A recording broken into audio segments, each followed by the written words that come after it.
always, and we are joined by a legend in the watch game today, going on, guys? Neel Neel. Alwani. And, I think if you don't know Neel, you definitely should. He's dealing with some high-profile clientele. He's one of the biggest watch dealers, I think, in the world at this point. Neel, go ahead and introduce yourself for anyone who might not know yourself. A lot to live up to there, but yeah, I'm Neel from Timepiece Trading and TPT Foreigns here in Miami. We sell cars and watches, and we also customize cars now. We just started that business. Awesome. Yeah, and I know like everyone in Miami, you are the guy. So I think it's like really exciting to talk about your networking in the space, how you got started in the business, like what got you started initially in the watch business? How did that kind of come to fruition? So kind of talk about your upbringing in the business. So I mean, I always wanted to do real estate. My grandpa was always huge in real estate, and my family's been in jewelry. But they had it handled. They had multiple employees. They had multiple stores. There was revenue coming in. They had a solid customer base. So I never thought I could help out there in any way, you know. And in fact, what I ended up doing today is not helping out there, but we'll get there. So yeah, I worked a real estate job in New York when I first graduated from school in Philly. I did it for 6 days. And I learned really quick that I wasn't enjoying myself. Like he was supposed to teach me how to like close real estate deals, sign tenants, you know, stuff like that. Because I wanted to. My initial dream was to be able to build properties and rent them out. And when I started the job, he was having me move tables around, move chairs around, and I was like, nah, like you know, I'm too top G for this. You know? I can't be doing this. So top end. I'm glad you realized that. So 6 days in, bro, I didn't even sign my apartment lease. I was staying with a friend for the 6 days, and I left. Actually, when I left was also because Hurricane Irma happened in St. Martin. Wow. Like tore apart the whole cruise dock, and St. Martin relies solely on the cruise ship tourism for their revenue. You know, all their business. So my dad, like, he was dumb to social media, didn't have a Facebook for the company, didn't have an Instagram, didn't have YouTube. Still doesn't have YouTube or TikTok, but I went in and I started an Instagram. And yeah, he had like 12 employees at the store in St. Martin.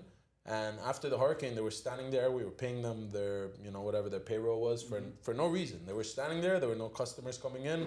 Shutters were literally down because there was looting going on. It was dangerous to keep shutters open.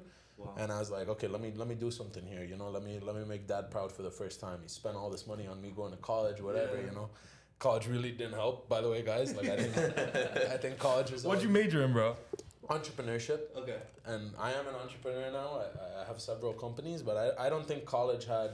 Yeah, fair to say your experiences probably gave you more of a... Yeah, I think 1 month of real work experience beats 4 years of college experience. Of course. I think college is more like networking. Like, you really got to build your network there because... soft skills, stuff like that. Yeah, and also for, like, if you grew up in a good family, like, with money, like a wealthy family, like, I had a cook at home when I grew up. I had a maid. I never washed clothes, never cleaned my room. You know, I learned these things to do that I never had to do before. So, but besides that, to me, college didn't really teach me the business, you know, or what has caused the success today. So I got to my dad's store, created an Instagram account for him, and back in the day, we're talking like 5-6 years ago, getting to 10,000 followers was a huge deal. You know. And I did it.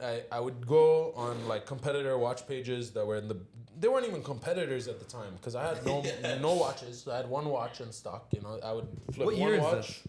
When I sold it, I would replace it, and I never went above one watch. This is 2018. Okay. Start of 2018. Wow. And I made my dad a Instagram to sell his product. Okay, because he wasn't getting the tourism anymore. I got to the point where I would follow these competitors' followers. I would comment on their stuff. I would like their stuff, and I would grab their attention and their notifications. They'd check my page out. I'd make the content super cool and hip. I'd do like watches with the beach or like girls in a bikini with watches, you know, whatever the people wanted to see. And I got to the point where like instead of selling just my dad's product, people were offering me all the hype stuff too. Because they saw I'm trading watches. So they were offering me like Daytonas and I don't know what you're wearing. I can't see the face, but you know, steel Rolexes, the stuff that moves quick, steel APs. And at first we weren't buying it. My dad was like, no, my clients like to buy what's in my store. And I was like, look, I have 10,000 followers. I don't need to sell to his clients. Let me just put this on my story. Let me use the picture from point A, put on my story, and just try to flip it, you know? Buy low, sell high. And at first the margins were shit, like 1%, bro. Because I didn't want to fail. I didn't want to lose a deal. So I worked off 1%. I got to 2. I remember my goal being I want to make 3% net, you know? And eventually we mastered it, and you make money always in the buying. So as we learned buying better, The margins got a little better, but still very slim margins. We just focus on revenue and closing as many deals as possible. Building the client list. Yeah. Yeah.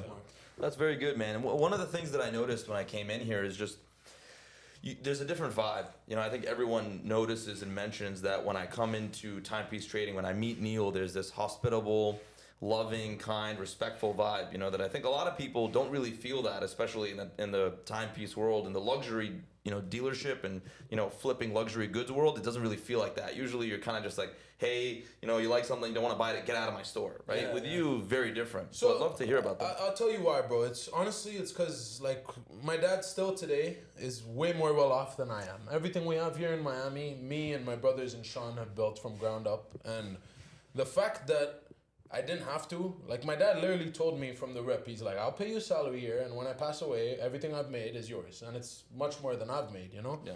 The fact that to me, I'm not doing this for the money, like I really am not. I could just chill and have a good life. Yeah.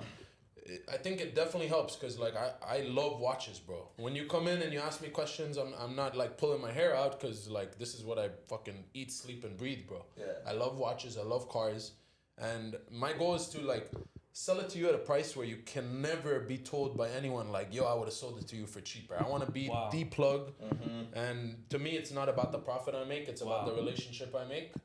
If I sell you the watch right, in your mind, you know, I'm the guy moving forward. Yeah, I'm going to come back to you forever, and then all my friends are going to come to you, and then everybody I know is going to come to you, and then Exactly. they're going to learn about you on the Bro, podcast. And the same thing with them. Like how you're sending all your connects to me, they'll send all their connects to me. And that's just what I believe in. I don't believe in a one hit wonder. You know, I'm not gonna hit you really hard the first time, make money, and hope to never see you again. I want to see Most people in the space are doing that. Yeah, and they're yeah. just like, let me catch a lick. Like I'm not gonna take any names, but like recently we had a client who's a very good client now. He pulled out one of the pieces he bought 6 years ago before he knew us, and it was a Cartier bust down skeleton. I'm sure you guys know what a Cartier skeleton is. It was a bust down. I asked him how much he paid. He paid $95,000. I could sell him the same watch for $25,000. The market hasn't changed. It's just some jewelers. They don't know what they're doing. Or they do, and they just want to be assholes. They just prioritize. Bro, they don't know what they're doing because they're gonna make that $75,000, but they're never gonna see the client again. Yep. I'm gonna make $300,000 over the lifetime with the client. Plus, I'm gonna get all his friends, all his family. Yep. Exactly. I mean, that just shows you the two philosophies of doing business, right? Like those people are prioritizing profits over people, and you're doing people over profits. And I couldn't even give a better example of the law of attraction and point is like you're not chasing the money, right? When everybody chases money, the money runs away somehow. Yeah. But when you're actually just focused on the mission and the goal, which is you're passionate about watches, and then you know, everybody that's coming in, you're just delivering them that experience that they'll never forget, right? And then would you say I want you guys to leave here loving watches, you know? Yeah. And talk about the relationships you built are super impressive. How did it go from, you know, you just selling watches on Instagram? Who was the first maybe high profile client, celebrity client that came to you, and what kind of clicked in your head on how to get into those circles and kind of be able to be the watch dealer for really high profile clients? So Food God was our first like notable client, you know, that came in, and I honestly overthought it, and I thought a lot more of it than it really was. Like he's a big guy. He's friends with the Kardashians. When I was sitting with him at lunch, he called Kim Kardashian, which was crazy, on FaceTime, and this is like 5 years ago, you know. Right. And he got me starstruck, and I lost it. Like I was bending over backwards for him, and I realized today like the best way to get them to clout you up or like shout you out or like name drop in a song or whatever it may be, you know, help you gain more clientele, is to really just treat them like a normal person, be their friend, you know, don't bend over backwards. Like they want that. Like they may think they want different, but like when you just treat them like anyone else, they're like, damn, this guy's cool. It's a self-respecting too, right? Yeah. It shows, wow, Neel knows he's of value. And he he doesn't respects need my himself. business. Yeah, it's like, oh, wow. And also, it's funny, the richer you become, the more you want what you can't have. And so when somebody doesn't automatically bend to you or like, you know, give you whatever you want instantly, it's like, oh, I want even more. You want it more, 100%. So that's good, man. Bro, you mentioned something earlier about how when you were first starting the Instagram, right? You were just liking other people's, you know, stuff. Yeah. You were following them. You know, it's just a very savvy marketing trick, right? It seems like you have just like in general marketing mind, right? And you know the different Importance moves. of Yeah, marketing. like high leverage moves. Where do you think you learned that? And is that just something that came natural to you? Honestly, just being young and savvy, bro. Like today, our whole generation believes in Instagram. You know, like some people use it to post photos of their ass. Some people use it to post photos of their cars and watches, which I do too. or cars and watches in front of ass. Whatever it may be, you know. Marketing. I used it and I saw like girls posting their ass gets 100,000 views. Yeah. Why don't I post this Rolex and get 100,000 views? Yeah. And to me, it's just a numbers game because if you get 1 million views on anything, like there's gonna be 10 people who can afford whatever you posted. Yeah. It's your job to be able to get one of them to buy it and make sure your content's strong enough that they buy it. And like once you build a following, I think as long as you market right, I don't know where I learned it, bro. I think just being part of it. To answer your question. Yeah. I also think whenever you started like like it was 2018, you mentioned you kind of Yeah. started Instagram Yeah. marketing. I feel like that was the time period. I was a senior in college at the time, and I remember Instagram was really coming up in like the info products courses and just marketing on Instagram. So I think you were kind of ahead of the curve in that regard. And we haven't talked about it, but what are some of the high profile clients that you have worked with? I mean, we deal with Drake, 6ix9ine, NBA YoungBoy, Kai Cenat, many people, bro. A lot of athletes. You got Zan Shake. Yeah, we got Zan, podcast hosts. I mean, we got like we're blessed. You know, we have a lot of great clients, and I tell you, bro, like I rather deal with people like Zan than celebrities, because like I said, celebrities expect you to bend over backwards. And yeah, we do our best to make sure that they know, we don't need anyone's business. We do nine-digit business annually. And Would you credit the marketing, but also the word of mouth to getting a lot of those high profile clients? Like, what would you say, 100%. The marketing up front, but then from there, once you helped one get the timepiece that they were looking for, I mean, was it a snowball effect from there? yes and no. A lot of these people don't like telling their friends Giving their where plugs, they're yeah. buying. Give them plugs. They're like weird like that. They're not like Zan like that, where Zan will tell all his boys. Right. They don't want people to know. Yeah, They Johnny's just wanna be next. like- You're next. I am. I'm in the market. They want to be like, yo, I have this on my wrist, and you wish you could fucking have it. You have the money too, but you can't find it. You know. But that's our culture, bro. Also, like our culture is different. I've noticed that a lot of people from Eastern values, with more Eastern values, there's just something about it, right? Like where it's, oh, I care about my community. I care about the people around me. Like one thing I really love about you when I first met you is you run your business with your brothers. Yeah. That's what me and Hassan do. That's a very rare thing. Yeah. And Instant connection right there. I'd love to learn a little bit about, what your thoughts are on keeping it in the family, the pros and cons, and what would you maybe recommend to some brothers and sisters out there? I mean, for sure, for my business, so I consider Sean a real brother, Sean, Umar, and Rithik, and myself, the four of us, I can trust with anything, The problem is when you bring in someone from outside, not always the problem. It's just a lot harder to find than having someone who's blood related. Yeah. You can't really trust them to do things to the same level that you would complete them at. You can't trust them to be as diligent with whatever you're doing, because they don't have ownership at the end of the day. When you have a piece of the pie and you're blood related, it's a different game. Yeah.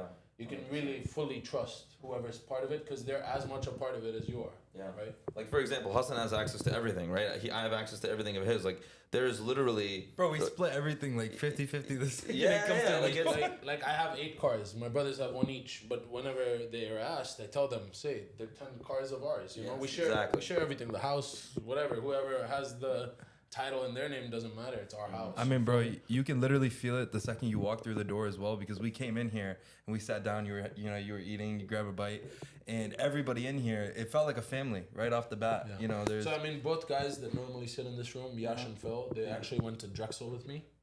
For 5 years, we were friends in college. Wow. Sean went to Drexel with me. One of my sales guys in the other room, Gianluca, went to high school with me. There you go. Yeah. And Flicks were referred by friends. Everyone's connected, Most people, when they start having success, they leave a lot of the people and the connections that they had growing up, right? 100%. What made you want to do things differently? Because honestly, that's very respectable, and I see the same thing in us. But I'd love to hear from you. So I'm not gonna lie, bro. I had tons of friends that I love and I wish I could keep in touch with, but I just do not have the time. But if a friend reaches out, a friend that has not burned a bridge with me is always gonna be a friend. We may not be in touch, but I got love for them. You know. So if someone reaches out, yesterday I had someone from high school reach out and they want a job, bro. I always try to put my boys on before random people. If someone's been good to me, I always will try to put them on first. Why though? Where does that come from? Because that's Firstly, I can trust them more. That's I know, real, I know though. them. Yeah. You know, I know them inside out. I know their work ethic. I know their work value. I know what they did in their free time. I know in and out. You know, an interview, you don't know in and out. Yeah. You want to. You wish you could, but we're not that genius, you know. Spending time with a person just... I feel like it's better to have someone in your company that you know well versus someone who puts on a show for an hour at an interview and then you're unhappy. Yeah. When I get someone here and I start training them, like I don't have a minute to waste, bro. Yeah. I can't train someone and fire them. Yeah. I want them to be. Yeah, it's too much investment. And I also feel like people are sometimes scared to hire either family or friends into their business. Have you ever seen any drawbacks from that? Or, you know, have you, like, what would you say is the key to managing that and making sure? Because I think whenever someone hires a friend or a family member, sometimes they can feel that they can shortcut or not work as hard. What have you kind of accredited to making it a successful family and hiring friends? So I hear this all the time, right? They're like, bro, I hear you shouldn't hire family and friends. What are you doing? I'm like, well, look what I'm doing. Here's my books. You know? It's working. I think it depends on the person, because without my family and friends being here, I wouldn't have anything I have today. Yeah. They've made it for me.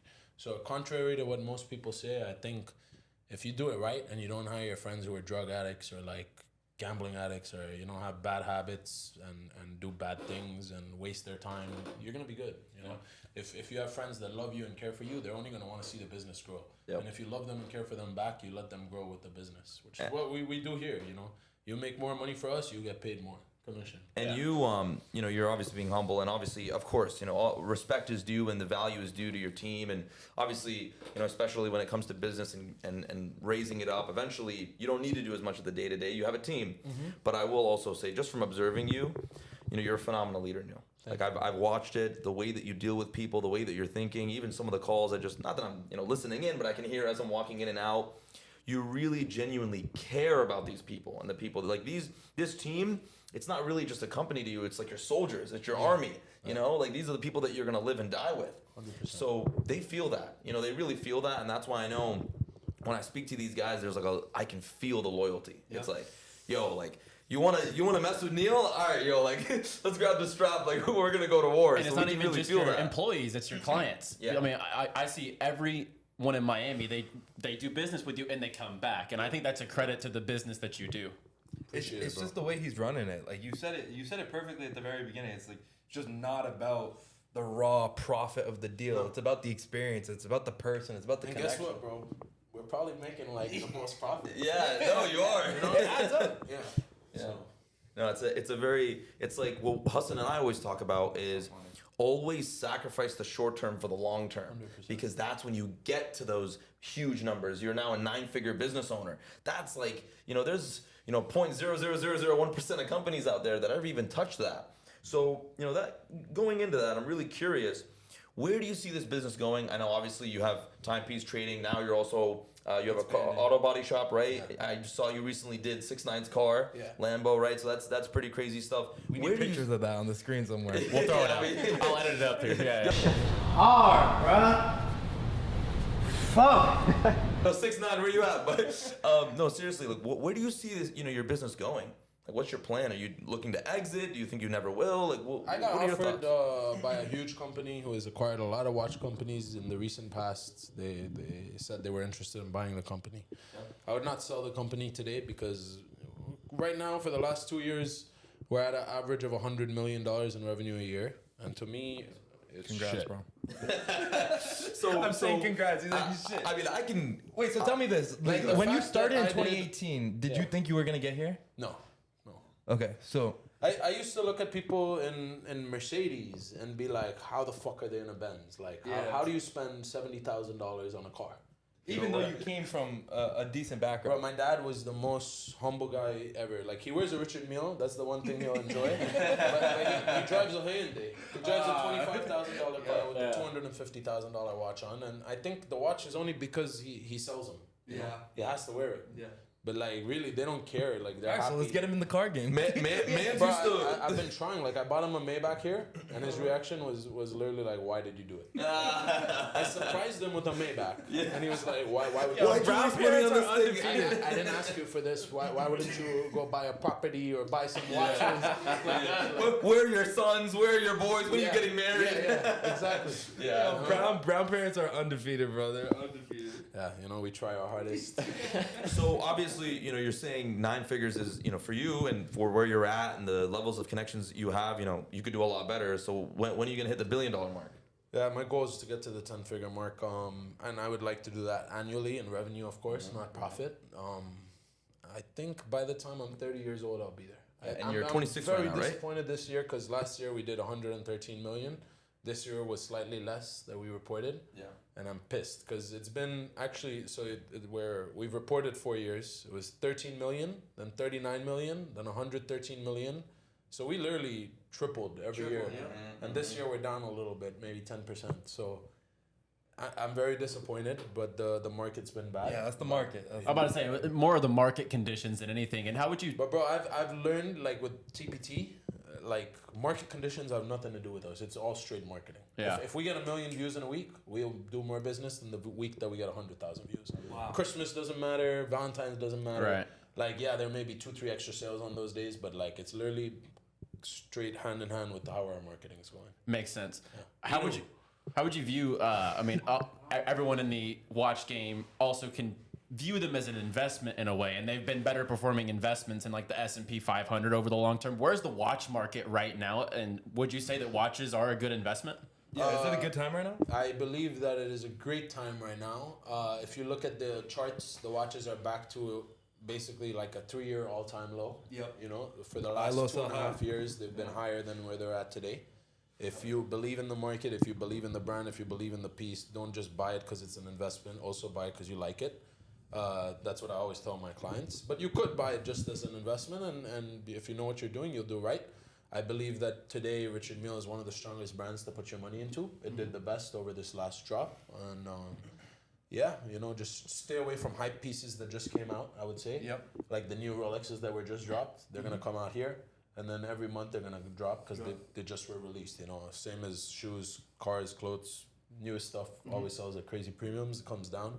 So yeah, buy anything you guys want. Now's a great time. Just don't buy the pieces that have dropped in the last 60 days. Makes sense, and it's exactly how like the crypto market works, or the stocks, like an ICO. They typically don't perform in those first few stages, but then later on they might regain that value. What are some good investment pieces for someone who's like just getting into the watch It game? all depends on the budget, bro. Zan came in with a different budget than Adam did, but we both got him set up with investment pieces, and everything we carry here. Like, so if anyone was interested, we have a website, we have all our in-stock product, and everything we will have in stock is always going to be investment grade. Like, I will not stock Bulgari or Chopard, and these brands are great. You can buy them, but They're not gonna hold value. They don't hold value, so we don't stock those. We used to stock Jacob & Co., but because clients were losing money, we don't want to sell you anything that you're going to lose crazy Makes amount sense. of money on. Timepiece trading. Although we cannot control the market. If the market gets fucked, it's out of our hands. But we want to control damage as much as possible. And for the last 3 years, everyone who's buying a piece, like people would come in and spend $40,000 on an AP and come back and sell it to me for 90. Yep. People did amazing for 3 years. Wow. Market's not in my hands. I Yeah. will always do my best to sell you guys under market. And I will always sell you below market. One thing I also want to note for everybody that's watching, and I think ideally, if you're watching a podcast called The Futurist and it's a business podcast, ideally you're making money and you want to make more money. As a watch connoisseur myself, I don't spend stupid money like here and there. Obviously, like I'm always trying to be diligent and an appropriate capital allocator. I genuinely believe that watches, A, of course, they hold investment value, but also B, they do something to your psychology. There's just something different when you put on a watch that's worth somebody's salary, right? Or a $10,000, $20,000 watch, whatever it may be. I promise you, it changes your psychology. Same way when if you go and sit in a Lambo and you drive that car around, and it's proven that if you drive around a sports car, you actually increase your testosterone. It's proven. They have studies on it. So that's one piece, is it changes your self-perception. And I don't care how confident somebody is, no matter what, it's going to change your self-perception. And then B is also, and I experienced this just at the event that we ran in New York, is that it genuinely is an upgrade in your own self-marketing. When you're walking around with a watch worth a certain amount or has a certain look or whatever it may be, people are going to ask about it. It's a conversation starter. And also, you're going to get a certain level of respect from people who know what these pieces are. So, Bro, that's just they're one thing only I going wanted to know drop. that that's the 50th anniversary AP if they're hip to Yeah. the game, to the market. And if you know about that watch, chances are that you're successful. You know, have got to a certain point where you would even do the research into something like that, right? And that's why we wanted to bring on, you know, guests like Neel, who, you know, he just drops so much value on this podcast that goes against the popular beliefs, right? Like a lot of contrarian takes, like about the family, you know, just tons of things that he's sharing with us. And it's really important to, again, just know when is the right time to get into, you know, certain investments. And just like he said, if we're sitting around the 3-year low, right? So there's a reason why we want to bring guests like this on the pod, is so that you guys have the insight of where is the market right now and what are the types of things that I should be looking at. So that was amazing value that you've dropped all throughout this entire podcast, brother. Yeah, I agree. And I think everyone, when they watch the podcast, is going to want a little story time. How did the Drake transaction, how did that happen? Did he reach out to you? Like, how did that go down? And what was it like selling a watch to the biggest rapper in the game? So Ben Kicks is a good friend of Yeah, ours. okay. He's spent a lot of money here, bought himself and his dad a lot of pieces from us. And there was a weekend that Drake was here in Miami. Ben Kicks was given strict instructions. Like, Ben Kicks sells shoes to Drake since forever. So Drake was here. He was like, yo, I need a copper Richard. I've been seeing your watches all over your story, bro. I don't know where you're buying them from, but plug me. I know you live here in Miami. So Ben calls us Sunday morning, hungover. I'd been out the night before. I'm high, like I just smoked because I was hungover, you know, and I get a call from Ben, and Ben's like, yo, you gotta show up at the Mandarin in an hour with minimum 10 million in watches, and you need to be here in an hour. So I need to arrange security, I need to arrange insurance, I need to arrange a car for me, Sean, security, camera guy, everyone, you know. Unfortunately, the camera guy wasn't allowed in when we got there, but so yeah, we get to the Mandarin, we have no idea who we're going to see. I'm in my mind, I'm like, this is a fucking setup, but Ben has spent so much money and we're such good friends that I'm like, The power of the trust of your clients, yeah. I mean, the trust was there, but it wasn't there, you know? Yeah, like, yeah. I was so, My man still had his hand like right on his holster. my guys had their hands. Yeah. But, yeah, so I got to the Mandarin, like we're sitting in the valet area, I'd say 10 minutes, you know? There's a guy in a suit that looks weird, you know? He's like looking away. I'm like, shit, yo, I'm about to get shot. Like, what's about to go down? And then he comes up to us after like 10 minutes of scoping us out. Like, really weird, bro. He's like, your timepiece? I'm like, yeah. He's like, come with me. I'm like, why? Where are we going? It's like, just come with me. I'm like, okay. You know, so my security comes. So this one security walks us literally from the valet to the front door of the hotel. Then there's another security. Takes us from the front of the hotel to like a hallway. Then there's another security waiting by the hallway. Walks us to the elevator room. Elevator room, there's another security who opens the elevator with another security waiting inside. Like, no cap, bro. Wow. I go up, another security outside the elevator. Takes us to a room, conference room, where there's a security standing at the door. And then there's just Drake at the head of the conference table. And he was about to go play basketball with the trainer. And he was waiting for us. We were late. It was a little fucked up. But you didn't know it was Drake. No, we didn't know until we got there. Yeah. And then, I saw him there. He was in a headband, a jersey, ready to play basketball. He was pissed because he waited. We were 30 minutes late, but we did this so last minute. He didn't buy anything that day. I think he was pretty pissed. He acted cool. He was nice, but he didn't buy anything that day. He ended up hitting us up 3 months later. You know, we thought we lost him. Right. We thought that was it. You know, we tried, whatever. We'll get the next guy. 3 months later, he hit us up. He's like, yo, I'm about to buy this Rolex. Crazy expensive Rolex. And I found it for 1.3. I'm connected to everyone. If y'all can beat the price, I'll give you all my business. So we actually sold him the watch for 900,000. Same one he was looking at. For 1.3. Got it. And And he knows everyone. yeah. So after that, it was. But not like Neel though. Yeah, not like Not Neel. like Neel though. When you're plugged like he is, it's If different. you're watching this and you don't get your watches with Neel, man, I don't even know what to say. I mean, it was crazy because, bro, he literally, I saw the call. I'm in dealer group chats, right? So I saw other dealers looking for the watch. yeah. I saw the whole world looking for the watch, you know? And somehow, bro, he was mind blown because like obviously I made money at 900. I'm not giving him the watch at break even. Fuck that. Wow. And he saved 400,000. It's not 40,000, not 50. Right. 400. That's like 40%, bro. You know what I'm talking about? Yeah. So whoever was trying to give it to him that's for a whole 1.3. other Rolex. Yeah. The Rolexes he buys. I mean. Yeah. 30 other Rolex. Yeah, right. Yeah. That's crazy, man. We got to talk a little bit about the future, man. You are running the watch game, right? What do you see as the future of the watch game? Have you ever taken payments in crypto, right? Because obviously crypto, a lot of people are looking at that as the future of money, right? So what do you see as the future of the watch game? And have you ever taken payments in crypto and things like that? I don't know about the future of money or any of that. Like there's rumors going around that the U.S. is no longer going to be the peg U.S. dollar, you know. Whatever, I don't really care about that. We take basically any payment except cash. Any currency. We don't take cash. We take USD wire. We take crypto. Like we're pretty savvy. As soon as new methods of payment come out, they get popular. Cool. Especially Miami, bro, big crypto city. We have the FTX arena here. Like Yeah. Formerly. but like we had to, you know, like, and it actually increased business by I'd say like 25 to 30% as soon as we. Wow. Last year especially, like before this whole drop, people were just throwing crypto. Yeah, even one of my buddies who I bought in crypto. Yeah, we love crypto. I would buy in crypto if I buy. So You mean when? I was about to say when I buy, because there's definitely nowhere else I'm going for my first Rolex than TPT. So, guys, I mean, I think this was highly valuable. I think we're about at the half-hour mark at this moment in time. Talk about the car business. We didn't talk about the car business a lot. And then what are some of the cars in your personal fleet? So how did you get started in it's like a car wrapping business, right? We'll go with my fleet first. There you go. Which is badass, bro. Yeah, you have that's a why I wanted beautiful, to ask. I beautiful wanted to ask fleet. about it. Yeah, so I hope I remember all. I have a 488 Spider Ferrari. There we go. I have a Ferrari 812 Superfast. I have a Lamborghini Huracan Evo. I have a Lamborghini Urus. I have a Maybach truck. I have a C63S AMG. I have a S63 AMG. I have a 911 Turbo S, new body. I have a GT3 RS Porsche. What else do I got? I have an Audi R8. All the Infinity Stones. Got the whole gauntlet. That is all the Infinity we need the Stones. double R next. That's it. Yeah, I'm missing a Rolls Royce, but honestly, that's why I bought the S63. I like sport. Yep. You know, Yeah. like exhaust. Yeah, the yeah, Rolls yeah. don't make noise. Bro, yeah, Roll's the old man It car. sound Bro. like a I've driven, Tesla, I've bro. driven the Cullinan. I've driven the Dawn. I don't like it, man. Yeah, it's to cool, me, but me, bro, like Cullinan, I chose Urus and Maybach. Yeah. It's the same price to have both over the price of one. it's a car. young man car. I mean, Yeah. dude, you're 26. Yeah. Like you're.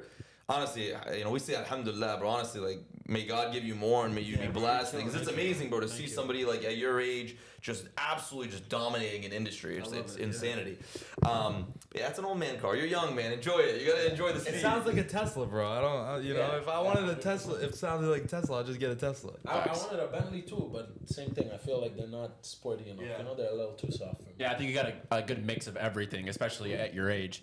So that your love for cars, where did that come from? And then how did you get started with the TPT on the wrapping side, the So timepiece foreigns? My love for cars started in college. See, college is actually bad for you. Like it's That's a keynote from this. millions of dollars on cars. But anyways, one of my roommates, he at the time so his dad is the chief minister of an entire state in India, and we just met in college. We vibed, and we were roommates. We were in college. He would lend me his C300. It was like a 1998 C300, right? And I had never driven a European car. In St. Martin, my first car was a Hyundai Getz. It's like a little fucking crossover, little car, bro. Yeah. $10,000 car. And I drove his Mercedes, and I just fell in love with the way that the pedal could go further down.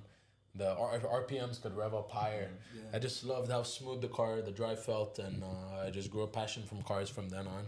He upgraded that 98 Mercedes to a brand new C63S. At the time, just came out, the facelift, and Mercedes made these crazy exhausts. And I went for a drive with him, and I was like, holy shit, I never knew cars could have these racing seats. Just blew my mind. Change your mind. Fell Yeah, in love change the with it. mindset. Thought it'd get me all the girls on campus. And, yeah, he would lend it to me from time to time, and I hated him for it because I was like, you cost me all my fucking money at the time, Like, I'd want to put every dollar into whatever car I was driving at the time. So, but it ended up working out okay. Yeah. That's awesome. Where can people find you on social media? Timepiece Trading on TikTok, IG, YouTube, TPT Forums on the same platforms. We're on Twitter at TPT Miami. We have a website, timepiecetradingllc.com. And yeah.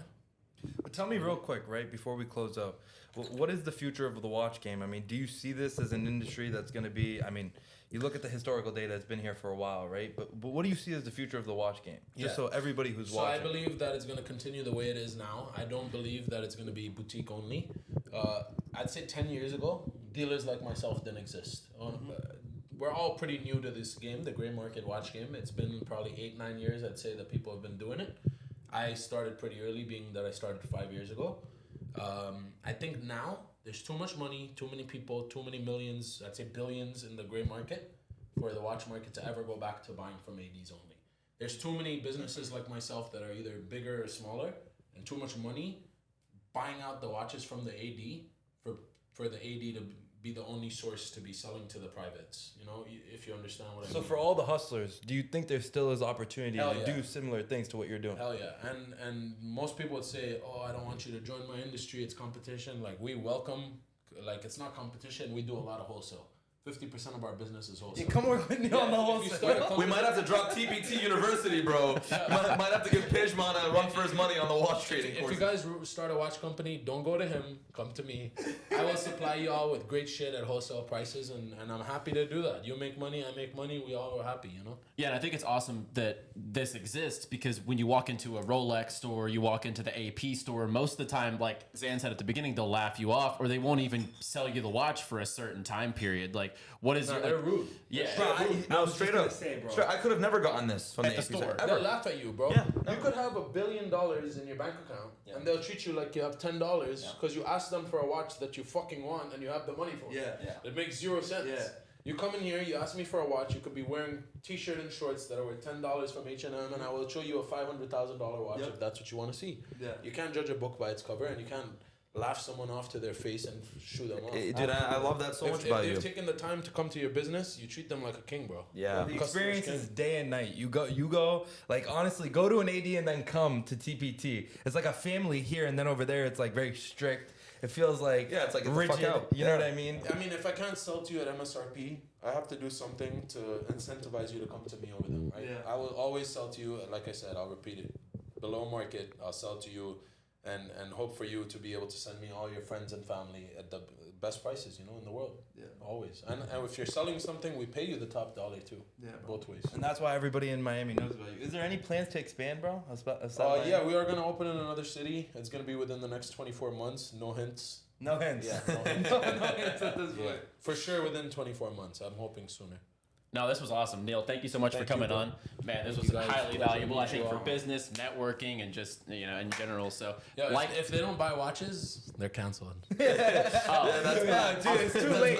You started talking. You literally said people over profits, and I was like, all right, I'm sold. I'm getting one. Khalas, it's over. hey, as I said before the podcast, I'm popping my Rolex cherry with Timepiece Trading. So Beautiful, beautiful. like down below, subscribe to the channel for more futurist podcasts, and we will see you guys next week. We'll get you some clips. Love. Yeah, bro.